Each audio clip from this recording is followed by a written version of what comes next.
This is just a way to think about two of the main types of assessment then that are part of what you really are trying to do with your students.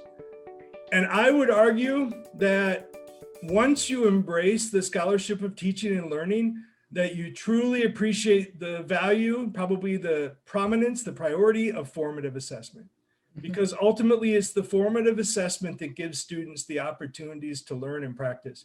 And I'll be honest, I think years ago, the emphasis was that that's the kind of stuff that good students do on their own when they study. And so I think that in the past, we used to emphasize more high stakes, summative types assessments and not really provide a lot of those formative assessments formally. We kind of just gave students encouragement to do those kinds of things when they actually studied. But one of the things that I think that we have to do, particularly now in the middle of a pandemic, but anytime we're trying to meet students where they're at, is we have to purposefully put the emphasis on those formative assessments and provide students throughout the course as many opportunities as we can to practice. Most of our students, when you ask them, do not know what they really ought to do to learn. And so I think that one of the things that behooves us is to build into our course the activities. And then when students say, what should I do when I study? Do those activities. Those activities have been crafted to help you learn. When you do that, I think you put the emphasis on learning, and summative assessments essentially become just your final opportunities to show me where you're at the end of this course. What really, where did you end up by the time this course was done? Anything you would add to that, Jessi? Yeah, I think that this understanding this distinction, I think, is massively underrated. And I think Bobby hit the nail on the head in talking about the fact that many faculty don't necessarily land on formative assessment, right? These are the things we expect students to do on their own. They don't really do them anymore for a variety of reasons. So really good students are really good at this, or perhaps they've had a high school education that has prepared them to do this. I went to an incredibly elite private high school in Ohio, where I grew up, and looking back on that experience and realizing the things that were explicitly taught to me that were never explicitly taught to many of my classmates and to many of my students has been a really useful exercise for me as an educator, and thinking about, like in my high school, we were taught how to read a syllabus.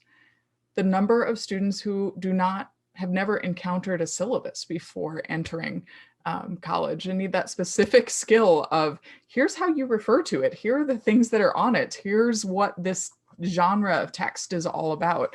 And many of us just assume that, oh, you're an undergrad, you know what a syllabus is, you know what's going to be on there. They don't. And so building these sorts of scaffolded pieces is really important, and especially in the online setting, because it allows things to be, to create some of these lower stakes. It creates an opportunity for students to be constantly engaged with the material, to be constantly engaged with the course, especially if you're teaching asynchronously or partially asynchronously, where the students are constantly coming back and getting that lower stakes, but shaping information. And then we're also teaching them the skills that they need to learn from our course and also courses moving forward. I want to especially acknowledge that this is one of the major challenges that we're facing right now, is that we are suddenly not only having to teach, we're having to teach learning in a way that perhaps people weren't doing as well before. Or even if we were doing it well before, we're now teaching another set of stuff, right? We're teaching students how to be remote workers, which is going to be an incredibly useful skill for them. But my gosh, they're acquiring it in the middle of this emotionally traumatic experience, this world-changing experience, and while they're trying to just get a run-of-the-mill undergraduate education. And so all of these things compound in the kinds of ways that we're scaffolding student learning. Yes, yes. And I'll share one of the things that I incorporate in all my classes is an entry module that focuses on trying to help students know how to be successful in this particular class. And when I was just about to teach the honors general psychology section, it includes college scholars and Haslam scholars and many more. When I shared in my syllabus that I was going to do that, there were a couple of folks that were like, are you sure that you need to do that for honor students? Are you sure that you really need to spend the first week and a half of your semester showing them how to learn, how to stay motivated, how to be productive? And I can tell you that right away, it made all the difference in the world to these students. They're used to people assuming all kinds of things about them, but in many respects, many of them are simply really awesome, devoted memorizers. They know how to put in the hard work. One of the things that I help them do is figure out how to put in the wise work and how to really push themselves when things are difficult, to stay motivated and to get things done, particularly in challenging times. So one of the things that I would encourage you when you're thinking about those outcomes, you have to think about the mechanisms that really make those outcomes possible.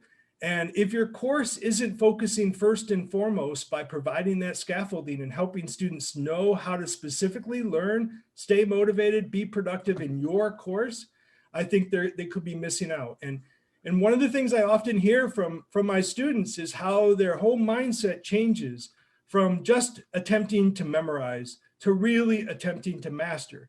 And I think that you can send that message that mastery is important by the way that you focus on formative assessment. I would argue that good quality assessment would mean that probably the majority, at least half or more of your assessment opportunities are formative. In my classes, about 2/3 of my assessments are formative, and I even include some aspects of formative assessment in my summative assessments. For example, I give students opportunities to attempt each exam up to 2 times. I give students opportunities throughout the course. They each get 3 wishes, 3 opportunities, no questions asked, to revise and resubmit or ask for an extension on an assignment. And I do that because I want the focus to be on them learning how to learn. And students are going to make mistakes. And one of the things that saddens me is when I look at end of course grades and I see that if you're not really, really careful, and some of you probably have seen this yourself, the end of course grade can be more of a reflector of their conscientiousness and their work habits than their actual skill. And so if you've got a lot of zeros, you got a lot of folks that didn't submit things, and that ends up affecting their grades, that's not really a measure of their expertise. That's more a measure of their conscientiousness, work habits, or reliability. And those are the things that employers really struggle with. So as an IO psychologist, they don't struggle that much with people who don't have expertise. They struggle with people who actually show up, get the work done, and know how to do it. And to me, those are things that are important that we assess and that we teach, because those are the things that show that we're meeting our students where they're at and trying to provide the bridge to get them where they're at. And I think in the middle of this pandemic, one of the things that students are especially struggling with is conscientiousness. They really don't know how to manage their behavior on their own very well, especially some of the brand new students.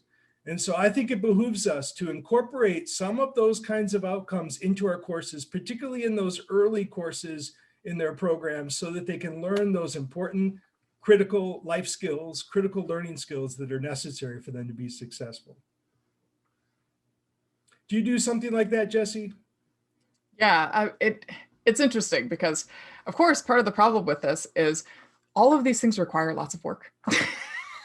From us. And so for me, I do lots of assignments that allow students to drop various things. And so that reduces I have to reread something that has been revised and perhaps not revised very well, kinds of things, but it also lessens students' need to panic. And so like, this has actually been really helpful in this particular term, as I've occasionally had students go, I've had 1 or 2 I confess I'm a little bit worried that my students are just not telling me they have COVID, um, because I feel like I've had fewer than I've heard from other people. But, I've had students who say I'm really overwhelmed, or I have this situation, my parents have been diagnosed. I'm assuming I'm going to get symptoms every day. And I have the ability to say, try not to fall 2 weeks behind on the material. Make sure that you're watching the lectures, make sure that you're taking the notes and so on. But you can actually miss 2 weeks of the homework. And you can miss one of the intermediate quizzes and still be fine. Like, there's that grace period already built into the course. And so I can say, yes, shiver under your covers for a couple days. Like, that's actually probably the best thing for your health. And come see me in office hours when you're done, and we can bring you back up to speed. And there's room for that. I often talk explicitly with my students. One of the things that I had sort of just set out there as a pie in the sky kind of just benchmark was I decided that no student who did everything in my course should ever earn lower than a C. And not by virtue of the credit that was being assigned, but that my assessments, my assignments, all of the pieces should be designed in such a way that it would be virtually impossible to do them all and not learn the things I intended for the student to learn in that in course. And that has actually turned out very well. And I sometimes have even told my students, and I've said, I have a student who shall remain nameless, who drove me crazy the entire term. And I don't usually wish ill will on my students. This student earned a C despite my best efforts. And they did okay in my course because they did everything that was asked of them, even though they drove me crazy at every single turn and disrupted my class and made it sort of miserable to teach it. It is impossible to take my courses and not earn. It's impossible to not earn. It is impossible to take my courses and not learn. And I make that commitment to my students and create that level of safety as soon as possible. Yeah. So I wanted to be aware of time as well. So. Well, one thing that I would say is if you design your course well and you have a number of formative assessments that precede your summative assessments, one of the things that does is it makes it very transparent to students what it is you're trying to help them learn. And what I have found is that if there are inevitable conscientiousness issues or other issues, they know that you laid the scaffolding, that you laid the bridge work to help them be successful, and they don't blame you if they're not successful. And so one of the things that I try to do is just make sure that you build the bridge, that you offer many of the opportunities for them to stay on course, that you basically commit to trying to help your students be successful and motivate them. But if they can't get there, and there's lots of reasons, I think that they appreciate that your focus is not on grading them, but on trying to help them learn. And they often want to come back.